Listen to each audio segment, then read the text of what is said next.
தேவனுக்கே மகிமை உண்டாவதாக. தேவனுடைய நாமம் மாத்திரம் உயர்த்தப்படுவதாக. இந்த 3வது ஓய்வு நாளிலும் கர்த்தர் நம்மை கொண்டு வந்ததுக்காக தேவனை ஸ்தோத்திரிக்கிறேன். இந்த செய்தியை கேட்கிற தேவனுடைய பிள்ளைகள் யாவரும், சபையார் யாவரும், ஆன்லைன் மூலமாய் கேட்க இருக்கிற தேவனுடைய பிள்ளைகளும் கர்த்தருக்குள் ஆசீர்வதிக்கப்படுவார்களாக. நிச்சயமாகவே தேவன் நம்மை ஆசீர்வதிக்க வல்லவராய் இருக்கிறார். இன்றைய செய்தியின் தலைப்பு மரண பரியந்தம் நம்மை நடத்துவார். மரண பரியந்தம் நம்மை நடத்துவார். He is able to guide you even unto the death. ஆமென். இந்த வார்த்தையை தான் நம்மளோடு கூட பேச விரும்புகிறேன். சங்கீதம் 48:14.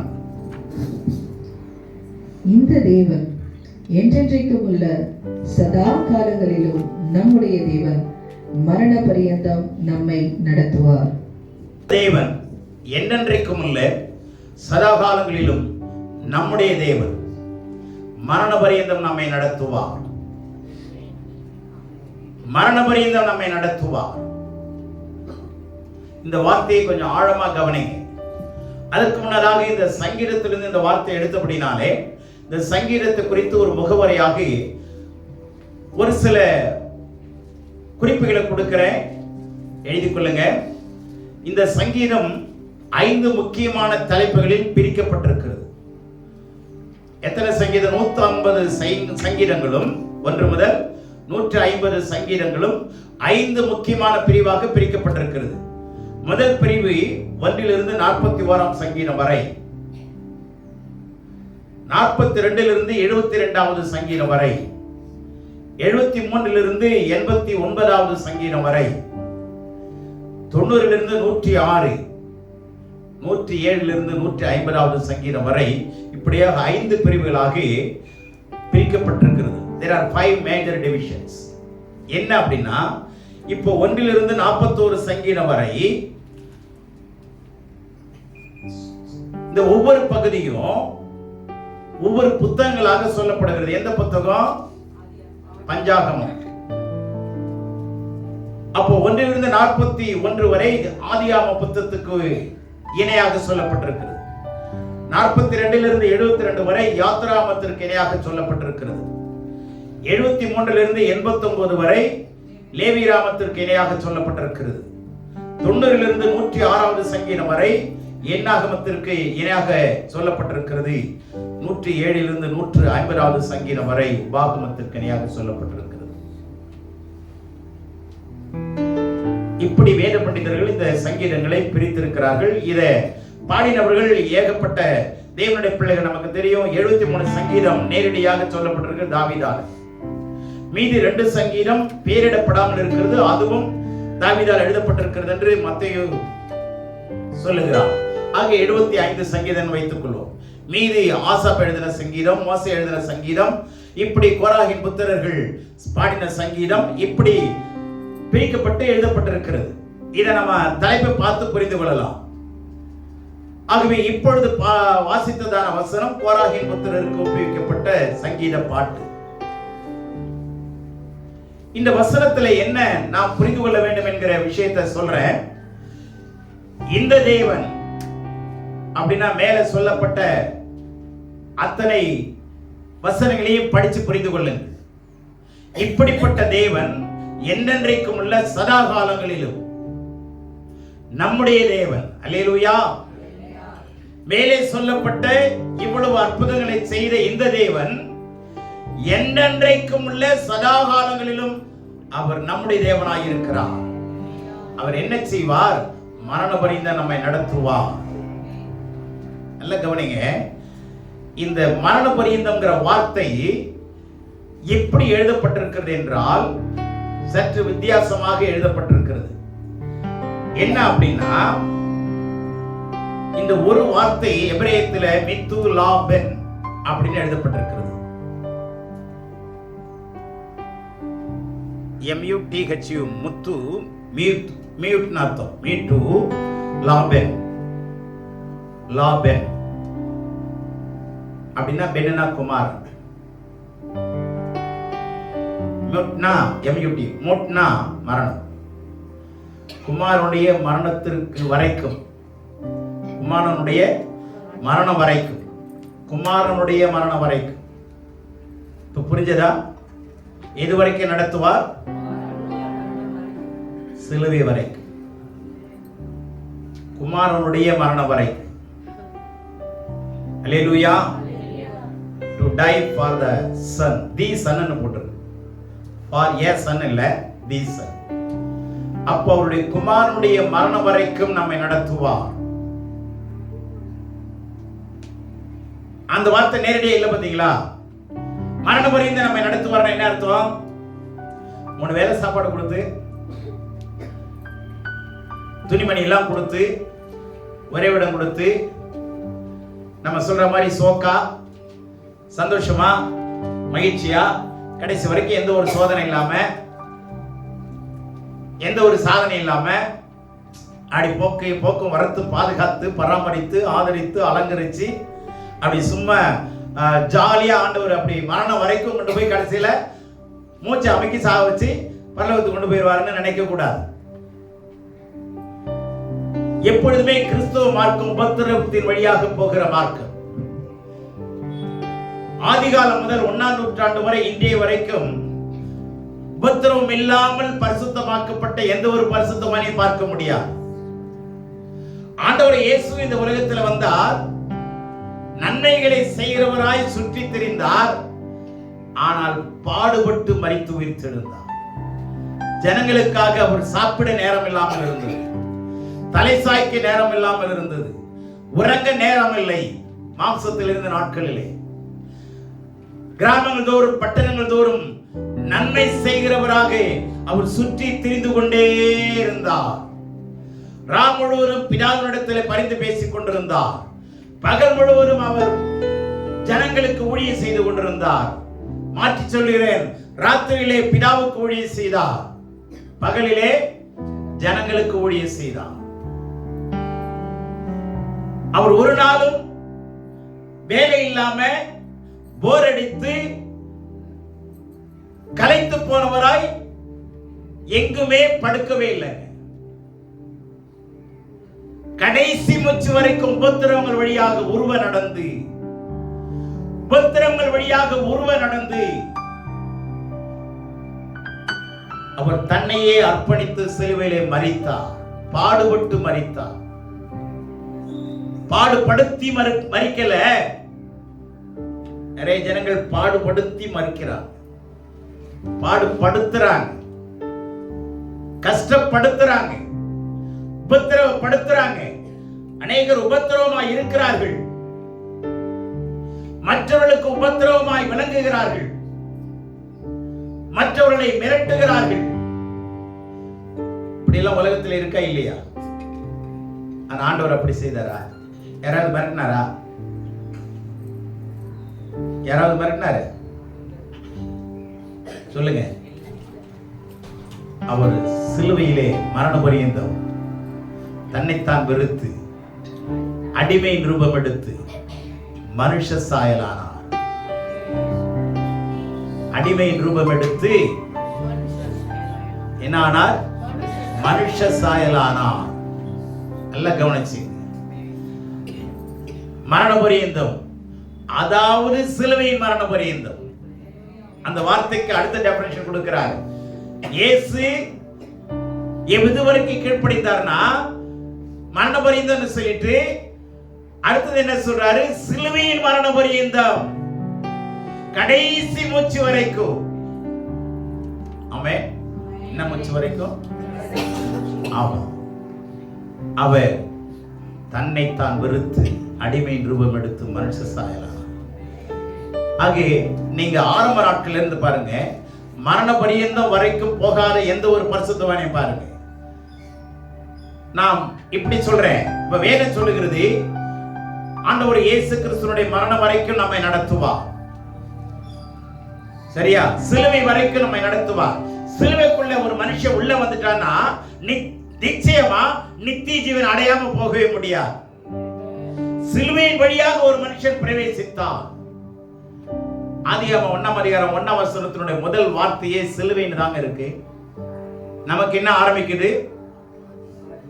தமிழ்ல என்ன ஆரம்பிக்குது? ஆதியிலே. ஆங்கிலத்துல in the beginning. சரியா? ஆனா எபிரேயத்துல ரெஷீத், ரெஷீத் அப்படின்னு சொன்னா, ரெஷீத்னா என்னன்னா சிலுவைங்கிற அர்த்தத்துல சொல்லப்பட்டிருக்கு. சிலுவைங்கிற அப்போ முதல் வார்த்தைக்குள்ளேயே நுழையும் போது எதுல தான் நுழையறாங்க? சிலுவையிலே. அதுதான் யோவான் 10ல சொல்லுது, நானே வாசல், நானே இந்த வாசல் வழியா பிரவேசிக்கிறவன் மேய்ச்சலை கண்டடைவான், உள்ளும் புறமும் போய் மேய்ச்சலை கண்டடைவான். அப்போ இந்த வாசல் என்னது? சிலுவைதான் அவருடைய வாசல். நீங்க எந்த புத்தகத்தை திறந்தாலும் முன்னரை வழியாக தான் உள்ள போக முடியும். அதை எழுதினவருடைய முன்னரை வழியாக தான் உள்ள போக முடியும். அதுக்கப்புறம் அந்த ஆசிரியரை புகழ்ந்து எழுதியிருப்பாங்க இல்லையா? ஆனா வேதத்துல உள்ள நுழையும் போதே சிலுவைக்குள்ளாக நுழைகிறான். அதாங்க வேதத்தினுடைய மிகச் சிறப்பு. அல்லேலூயா. சிலுவைக்குள்ளே நுழைந்த எந்த மனுஷனும் பாவியா இருக்கவே முடியாது. சிலுவையின் வழியாக உள்ளே பிரவேசிக்கிற எந்த மனுஷனும் தரித்திரமா இருக்கவும் முடியாது. ஏன்னா உள்ளே ஆண்டவர் இயேசுனுடைய சிலுவை பாடுகளை எதை கொண்டு வருதுன்னா நித்திய மகிழ்ச்சியை கொண்டு வருகிறது. மரணத்தை ஜெயிக்க வைக்கிறது, பாதாளத்தை ஜெயிக்க வைக்கிறது, வெற்றியை கொடுக்கிறது, மகிழ்ச்சியை கொடுக்கிறது, சமாதானத்தை கொடுக்கிறது. அப்படி உள்ளே பிரவேசித்து அவன் கண்ணு திறந்து பார்த்தானா அவனுடைய துக்கம் சந்தோஷமாய் மாற்றப்பட்டிருக்க காண்பான். அவனுடைய சஞ்சலங்கள் தவிப்பு மறைந்திருக்க காண்பான். ஏன்? என்னுடைய சஞ்சலங்களையும் சங்கடங்களையும் வேதனைகளையும் வியாதிகளையும் சிலுவையிலே அவர் சுமந்துட்டாரு. மாறாக எனக்கு சமாதானத்தை கொடுத்துட்டாரு. இதான் யோவான் 14:27 சொல்லுது, சமாதானத்தை வைத்து போகிறேன், என்னுடைய சமாதானத்தை வைத்து போகிறேன். நீங்க அந்த வாசல்ல நுழைஞ்சீங்கன்னா என்னதான் இருக்கும்? சமாதானம். வெட்கம் இருக்கா? தலை குனிவு இருக்கா? ஏன்னா அவர் நமக்கு பதிலாக தலை குனிஞ்சிட்டார். சிலுவையில நம் தலையை உயர்த்தும்படி அவர் தலையை சிலுவையிலே சாய்த்தார். ஆகவே அவருடைய குமாரனுடைய மரணம் வரைக்கும் நம்மை நடத்துவார். சிலுவை வரையும் நம்மை நடத்துவார். பாடுகள் வழியாக நம்மை நடத்துவார். யாரையும் லேசா சோதனை இல்லாம சாதனையே கிடையாது. இப்ப பாரா ஒலிம்பிக்ல 29 தங்கம் வாங்கி, அதாவது மெடல் வாங்கி இருக்கிறாங்களாங்க. யார் அவங்க? மாற்றுத்திறனாளிகள். மாற்றுத்திறனாளிகள். இதுதான் ஹையஸ்ட் மெடல் வாங்கின வருஷம். அது மாற்றுத்திறனாளிகள் 29 மெடல், அதாவது என்ன வாங்கியிருக்கிறாங்க? பதக்கம். அது தங்கம் வெள்ளி இதெல்லாம் இருக்கலாம். அவங்களே வாங்குறாங்க. கை கால் நல்லா இருக்கிறவங்க என்ன பண்றாங்க பாத்தீங்களா வித்தியாசத்தை? கடவுளுடைய பிள்ளைங்களே, நாம எத்தனை மெடல் வாங்க போறோம்? எத்தனை பேருக்கு மாடலா இருக்க போறோம்? எத்தனை மெடல் வாங்க போறோம்? ஆண்டவர் சொல்றாரு, மரண பரியந்தம் நடத்துவார். உன்னை மரண பரியந்தம்னா சிலுவையின் பரியந்தம். ஆமென். இப்போ தேவன் அவருடைய குமாரனை இயேசுவை எது வரைக்கும் நடத்தினாரு? மரணத்துக்கு வரைக்கும் நடத்தினாரா? நம்மளெல்லாம் எது வரைக்கும் நடத்துவாரு அப்படின்னு நாம நினைச்சுக்கிறோம்னா, நம்ம சாகர வரைக்கும் எல்லா வசதி வாய்ப்புகள்லாம் கொடுத்து நிம்மதியா கடவுளுடைய சன்னிதானத்துக்கு கொண்டு போவார் அப்படின்னு. எந்த ஒரு வலி இல்லாம, எந்த ஒரு உபத்திரம் இல்லாம, எந்த ஒரு சோதனை இல்லாம, எந்த ஒரு பிரச்சனை இல்லாம கொண்டு போவாரு. தோல்லையே சுமந்துட்டு போவாரு, இறக்கி விடவே மாட்டார்.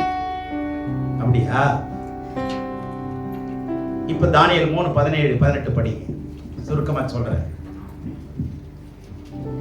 நாங்கள் ஆராதிக்கிற எங்கள் தேவன் எங்களை தப்புவிக்க வல்லவராயிருக்கிறார். அவர் எரிகிற அக்கினி சூளைக்கும் ராஜாவாகிய உம்முடைய கைக்கும் நீங்களாக்கி விடுவிப்பார்.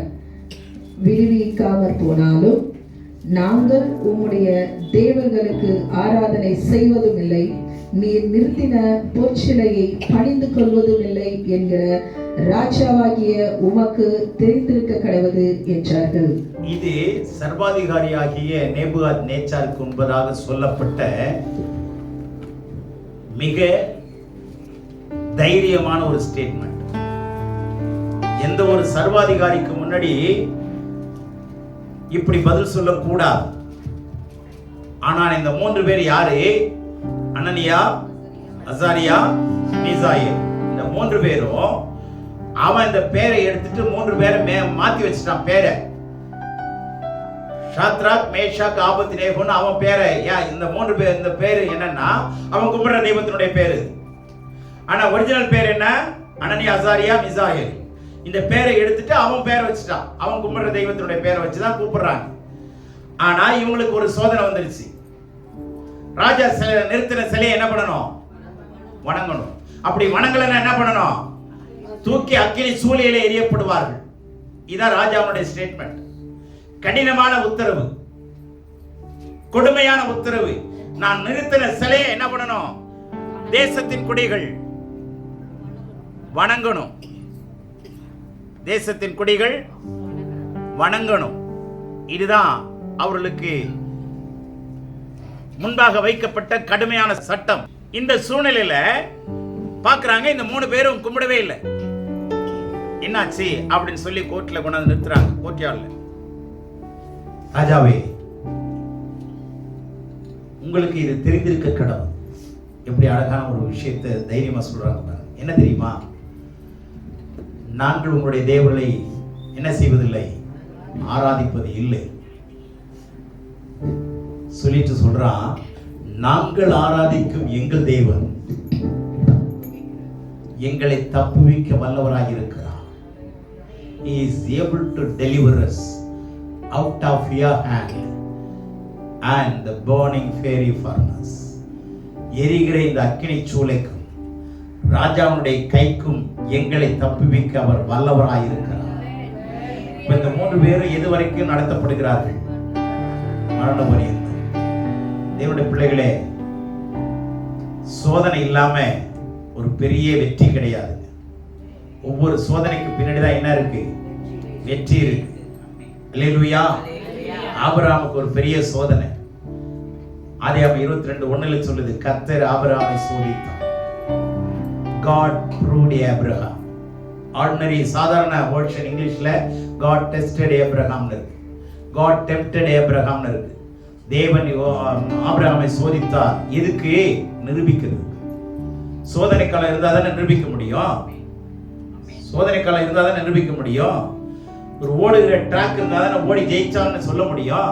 கோலி பாயிண்ட் இருந்தா தானே அந்த பாயிண்டை தாண்டிட்டான்னு சொல்ல முடியும். அப்போ ஒரு ட்ராக் வேணும்ல, சோதனை காலம் வேணும்ல. அந்த சோதனை காலம் இல்லாமல் ஒருவரும் தேவனை பிரியப்படுத்த முடியாது. அல்லது கிறிஸ்தவர்களாய் வாழலாம், கிறிஸ்துவை உடையவர்களாய் வாழ முடியாது. கிறிஸ்தவங்க நிறைய பேர் இருக்கிறாங்க உலகத்துல. அல்லது இயேசுவே அதாவது கடவுள்னு நினைக்கிறவங்க கூட நிறைய பேர் இருக்கிறாங்க. இயேசுவும் கடவுள் தாங்க சொல்றாங்களா இல்லையா? நிறைய கிறிஸ்தவங்கள் இருக்கிறாங்க, கிறிஸ்தவ போர்வையில் இருக்கிறாங்க. ஆனா கிறிஸ்துவை உடையவர்களா இருக்கிறாங்களா அப்படின்னு அவங்களுக்கு சோதனை வழியா தாங்க கடவுள் அவர்களை பரிசுத்தப்படுத்துவார். சோதனை தான் அவங்களுக்கு பாடத்தை சொல்லித்தரும். சோதனை இல்லாம பாடங்களை கற்றுக்கொள்ளவே முடியாது. எக்ஸாம் இல்லாம நான் பாஸ் பண்ணிட்டேன்னு சொல்லவே முடியாது. எக்ஸாம் இல்லாம எப்படி சொல்லுவீங்க? சொல்லிக்கலாம், ஆனா சர்டிபிகேட் இருக்காது. நீங்க வேணா சொல்லிக்கலாம், ஆனா அங்கீகாரம் இல்லைல்ல, ப்ரூஃப் இல்லைல்ல, நிரூபிக்க முடியாது இல்ல. அப்ப கவனிங்க, உங்க வாழ்க்கையில ஒவ்வொருத்தருக்கும் ஒரு விசுவாச சோதனை. எது வரைக்கும்னா மரண பரியந்தம், வாழ்வா சாவா, அந்த வேர்ஜ் ஆஃப் டெத். இது வரைக்கும் இங்கே இருந்து கொண்டு போய் இது வரைக்கும் இந்த கார்னர்ல நின்றுட்டா அதுக்கப்புறம் என்ன நடக்கிறது? ஐயோ, இதுக்கு அதுக்கு மேல ரூட் இல்லையோ, பாதை இல்லையோ, நம்ம வாழ வேண்டிய அவசியம் இல்லாம போயிடுச்சோ, இனிமே நம்ம செத்துடலாமா, வேணாம், நம்ம இனிமே வாழவே முடியல அப்படிங்கிற அந்த லாஸ்ட் வேர்ஜ் ஆஃப் டெத், அந்த மரண தருவாய் வரைக்கும் நீங்க போகலாம். கவலைப்படாதீங்க. அதுக்கப்புறம் ஒரு ரூட் இருக்கு பாருங்க, அது தேவன் கொடுக்கிற ஒரு ஆசீர்வாதம். ஆமென். அதுக்கப்புறம் உங்களுடைய பாதையை பார்த்தீங்கன்னா எந்த மனுஷனும் பார்த்திராத அற்புதமான பாதையா இருக்கும். மரணம் வரைக்கும் உங்களை நடத்துவாரு. நல்லா புரிஞ்சுக்கிட்டீங்களா? சாதாரணமா இல்ல, பலவிதமான பிரச்சனை வழியாக, போராட்டங்கள் வழியாக. இப்ப ஒரு தலைவன் வருகிறான்னா அவன் தலைவன் எவ்வளவு பிரச்சனையை சந்திச்சிருக்கணும். எவ்வளவு போராட்டங்கள் வழியாக வந்திருக்கணும்.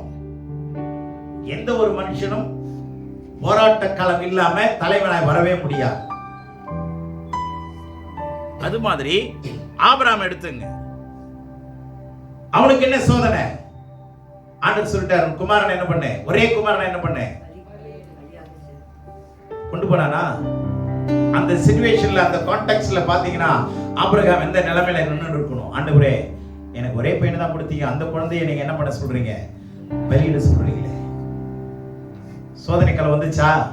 மரணபுரியை நடத்தினாரா? கொண்டு போய் கட்டி அந்த பலிபீடத்தில் வச்சுட்டானா? அடுத்த நிமிஷம் மறிக்க போறோமா அப்படிங்கிற நிலைமை வந்துருச்சா? அதுக்கப்புறம் என்ன நடந்தது? அற்புதம் நடந்ததா இல்லையா? நடந்ததா இல்லையா? அவனுடைய வாழ்க்கை ஒரு ரெக்கார்டா மாறிச்சா இல்லையா? மிகப்பெரிய ஒரு பதிவா மாறிச்சா இல்லையா? அடுத்த தலைமுறைக்கு மிகப்பெரிய ஒரு புரட்சிகரமான ஒரு சோதனையில வெற்றியை அடைஞ்சானா இல்லையா? அவன் பேர் இதில் எழுதப்பட்டிருக்கா? தேவனுடைய பிள்ளையே, லேசான வாழ்க்கை கிறிஸ்துவ வாழ்க்கை நினைக்காதீங்க. இது உங்களுடைய வாழ்க்கையை அநேகருக்கு பாடமாய் மாற்றுகிற வாழ்க்கை தான் கிறிஸ்தவ வாழ்க்கை. ஆமென். மரண பரியந்தம் நடத்துவார். இந்த 3 பேர் சொன்ன ஸ்டேட்மெண்ட்டை மாத்திரம் சொல்லிடுறேன். அவங்க முதல் ஸ்டேட்மெண்ட் என்ன சொல்றாங்க தெரியுமா? நாங்கள் ஆராதிக்கும் தேவன் எங்களை தப்புவிக்க வல்லவராய் இருக்கிறார். ஸ்ட்ரெயிட் ஃபார்வர்டான ஸ்டேட்மெண்ட். இதான் விசுவாச அறிக்கை.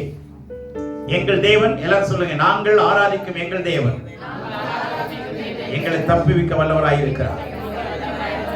நீ எப்பேற்பட்ட மரணக்குழி நீ தோண்டு வச்சாலும் கவலை இல்லை. எவ்வளவு பெரிய சோதனையை கொடுத்தாலும் எனக்கு கவலை இல்லை. இந்த 1 மடங்கு சூளை 7 மடங்கு டெம்பரேச்சர் ரைஸ் பண்ணாலும் எனக்கு கவலை இல்லை. Our God is able to deliver us. ஆமென். எங்கள் தேவன் எங்களை தப்புவிக்கிறவர் இல்லை, தப்புவிக்க வல்லவராய் இருக்கிறார். அடுத்த வார்த்தை என்ன தெரியுமா? விடுவிக்காமல் போனாலும் சொல்லுவோம். சொல்லியிருக்கா? நல்ல கவனிங்க. நம்ம சொல்லுவோம், நம்ம சண்டை வம்புல, சொந்தக்கார சண்டை வம்புல சொல்லுவோம், செத்தாலும் உன் வீட்டுக்கு வரமாட்டேன் சொல்லுவோமா இல்லையா? செத்தாலும் உன் வீட்டுக்கு வரமாட்டேன்னு சொன்னவன் செத்தவன் வீட்டுக்கு தான் நாம போகணும். உண்மையா இல்லையா? ஆனா இவன் என்ன சொல்லுவான்? நான் செத்தாலும் உன் வீட்டுக்கு நான் வரமாட்டேன்னா, நான் எப்படி செத்தவனும் உன் வீட்டுக்கு எப்படி வருவேன்? நான் செத்துட்டேன்ல, செத்தாலும் வரமாட்டான்னு, செத்த உன் வீட்டுக்கு தானே நான் வருவேன்னு தான். அதான அர்த்தம். புரியுதா? விடுவிக்காமற் போனாலும்னா நம்ம செத்துருவோமா இல்லையா? விடுவிக்காமற் போனாலும் அவன் தூக்கி போடப்படுவான். 7 மடங்கு ரைஸ் பண்ணிட்டான். இப்போ யார்? நேபுகாத்நேச்சார் 7 மடங்கு ரைஸ் பண்ண அந்த சூளையில தூக்கி போடுறதுக்கு முன்னாடியே செத்துருவானா இல்லையா? அப்புறம் எங்க இருந்து ஆராதிக்கிறது? செத்து போன பிற்பாடு எப்படி ஆராதிக்கிறது? முடியாதுல்ல. அந்த அர்த்தத்துல சொல்லப்படல. அடுத்த வார்த்தை என்ன சொல்லப்பட்டிருக்கு தெரியுமா? தமிழ்ல சரியா இல்லை. விடுவிக்காமற் போனாலும்னா இப்படி எடுத்துக்கலாம். விடுவிக்காமற் போனாலும்னா, ராஜாவே நீ எங்க மேல இறக்கம் வச்சு, எங்கள் தேவன் பயங்கரமான தேவன் நினைச்சு, தேவனுக்கு பயந்து எங்களை நீ தூக்கி போடாமல் விட்டாலும், அது ஆங்கிலத்துல தான் சரியா இருக்கு. இஃப் நாட்னு முதல் 17 வசனம், உன் சட்டத்தின்படி தீர்மானத்தின்படி நாங்கள் தூக்கி எறியப்பட்டால், அப்ப இஃப்னு வருது ஒரு வார்த்தை. அடுத்த வார்த்தை இஃப் நாட் அப்படின்னு ஆரம்பிக்குது. இஃப் நாட்னா என்ன? நீ சொன்னபடி எங்களை தூக்கி எறியாமல் போனால் நாங்கள் உயிரோட இருப்போம். சரியா புரிஞ்சா? இப்போ எத்தனை பேருக்கு புரிஞ்சு? நீ சொன்னபடி உன்னுடைய தீர்மானத்தின்படி நாங்கள் தூக்கி எறியப்பட்டால் நாங்கள் சாக மாட்டோம். ஏன்னா எங்கள் தேவன் எங்களை தப்பிச்சிருவார். அப்போ உயிரா இருப்போம். புரிஞ்ச முதல் ஸ்டேட்மெண்ட். ரெண்டாவது, நீயே இறக்கம் பாராட்டி இல்லது ஏதோ ஒண்ணு நீ தீர்மானத்தையே மாத்திக்கிட்டு உன் சட்டத்தை மாத்தி எங்களை தூக்கி போடவில்லை என்றாலும், நீ இறக்கம் காட்டினேன்னு சொல்லி நான் மாத்திரம் என்ன பண்ணிட மாட்டேன். அப்போ என்ன பண்ண மாட்டேன், வணங்க மாட்டேன் என்பதை ராஜா அறிந்திருக்க கடவுள். படி ஆங்கிலத்தில். For behold, our God, whom we worship, is able to save us from the furnace of burning fire and to deliver us out of thy hands, O King. 18. But if he will not, if not, நல்லா பாத்தீங்களா? நீ தூக்கி போடாவிட்டால், உன்னுடைய தீர்மானத்தின்படி போதும், உம்முடைய தீர்மானத்தின்படி நாங்கள் தூக்கி எறியப்படாவிட்டால் அப்ப என்ன உயிரா தானே இருப்போம். நல்லா கவனிச்சுங்க, ரெண்டு இடத்துலயும் நாங்கள் உயிரா இருப்போம். இப்ப புரிஞ்சா? நீ தூக்கி போட்டா கடவுள் எங்களை காப்பாத்திடுவாரு, அப்பவும் நாங்க உயிரா இருப்போம். அப்பவும் உங்களை நீ நிறுத்துற சிலையை நாங்க என்ன பண்ண மாட்டோம், வணங்க மாட்டோம். முடிஞ்சு போச்சா உடனே.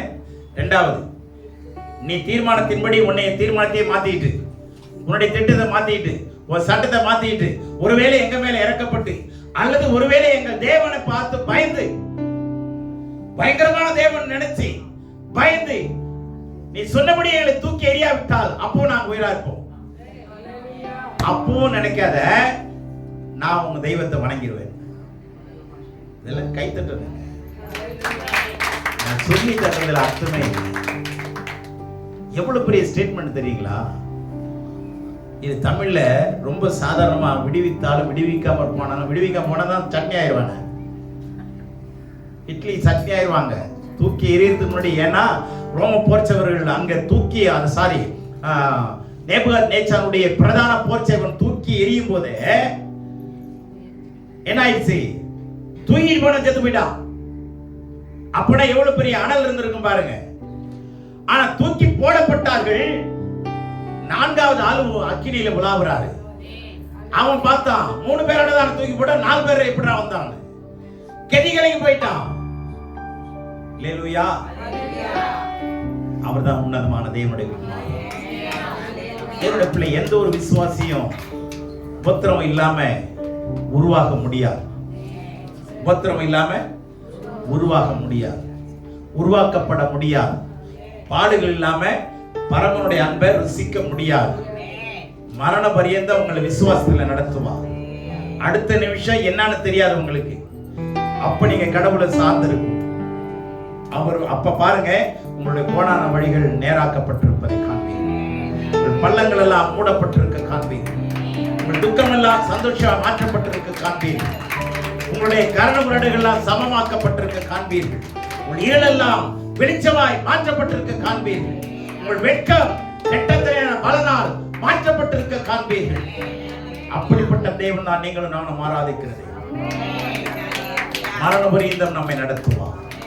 குமாரனுடைய மரணம் வரைக்கும் அந்த தேவன் குமாரனை இயேசுவை நடத்தினது போல உங்களை என்னை எது வரைக்கும் தான் நடத்துவார். மரண பரியந்த சோதனை இருக்கு. மரண சோதனைங்க. என்ன சோதனை அது சொல்லுங்க நல்லா. எத்தனை பேர் கொரோனாவில் தப்பிச்சோமா இல்லையா? ஆனா உள்ளுக்குள்ள பயம் இருந்துச்சா? ஒரு தும்மல் வந்தாவே போதும், அமுக்கம், ஐயோ நமக்கு வந்துருச்சு. சாதாரண தும்மல் வந்தாவே, அன்னைக்கெல்லாம் தும்முனா ஒழிஞ்சதுடா சனியன்னு சொல்லுவான். தும்முனா சரி உள்ள சனியை ஒழிஞ்சிச்சுன்னு. ஆனா தும்முனா சனியை வந்துச்சேராங்கிற காலம் தான் அது. அவ்வளவு பயம். ஒருத்தன் தும்மிட்டானா போதும், அவன் போய் வீட்டுல தும்ம ஆரம்பிச்சிருவான். புரியுதா உங்களுக்கு? என்ன பயங்க, மூச்சு விட பயங்க. மூச்சு விட பயமா இருந்தா எப்படி என்ன ஆகுறது? எப்படா மூச்சு விடுறது? அதுலயும் தப்பிச்சு வந்த பாருங்க. ஆமென். அல்லேலூயா. மூக்குல இன்ஜினா கட்டிட்டு சுத்த முடியும்? சொல்லுங்க. தேவனுடைய பிள்ளைகளை நம்முடைய தேவன் பயங்கரமானவர். மரண பரியந்தம் நடத்தும். பாடுகள் வழியாக உங்க விசுவாச சோதனை, சத்திய சோதனை. அதுக்கு பேர் என்னது? சத்திய சோதனை இருந்தாதான் நித்தியத்துக்கு போக முடியும். சத்தியத்தின்படி சோதனை இல்லை அப்படின்னா, சத்தியத்தின்படி உங்க சோதனையை ஜெயிக்க தெரியலன்னா நித்தியம் போக முடியாது.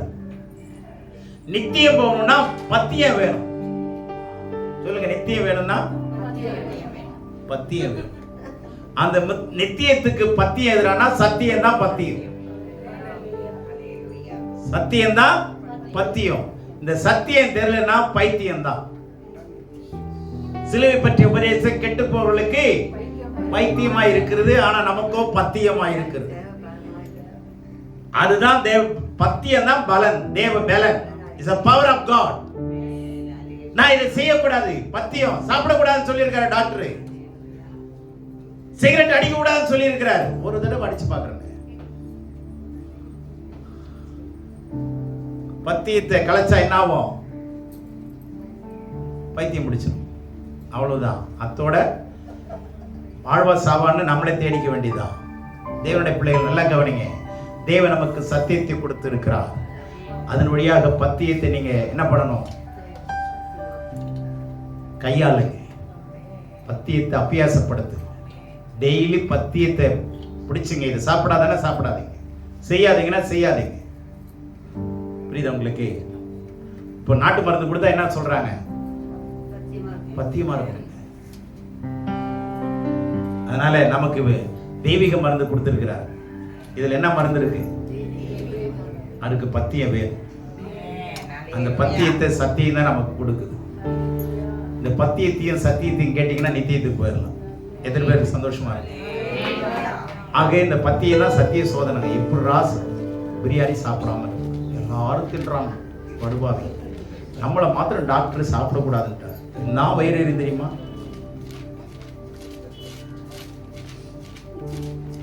பிரியாணி சாப்பிடக்கூடாதுன்னு சொல்லிட்டா நம்ம கதி என்ன ஆகும்? சில பேர் செத்தாலும் பரவாயில்லைங்க, சாப்பிட்டு தாங்க மருந்து போட்டுக்குவேன். அதுல சாப்பிட்டு மருந்து போட்டுக்கிறாங்க. அப்படின்னா நான் வாய் கட்ட தெரியலன்னு அர்த்தம். தின்னுபிட்டு என்ன பண்ணிக்கிறது? மருந்து போட்டுக்கிறது. ஏன் திங்காமே அதான மருந்து? திங்காம இருக்கிறதான மருந்து இல்லையா? சாப்பிட்டு மருந்து போட்டுக்குவாங்க. ஏன்னா அந்த விருந்தை அவாய்ட் பண்ண முடியல. இனி சாப்பிடாம இருக்கிறதாயா விருந்து? ஆமென். அப்படி நினைச்சு பாருங்க. சாப்பிடாம இருக்கிறது தான் விருந்து. சாப்பிட்டு மருந்து போட்டுக்கிறது விருந்து இல்ல. அது உனக்கு வச்சுக்கிற ஆப்பு. நல்லா புரிஞ்சுங்க. கடவுள் நமக்கு ஞானத்தை கொடுத்திருக்கிறார். சத்திய சோதனையை நாம சகிச்சுதான் ஆகணும். சத்திய சோதனை வழியா பாத்தீங்கன்னா, இந்த சோதனை வழியா தான் காந்தி தாத்தா கடந்து வந்தார். சத்திய சோதனை எல்லாம், அகிம்சை எல்லாம் கொண்டு வந்ததெல்லாம் புதிய ஏற்பாட்டில் படிச்சு பிற்பாடுதாங்க.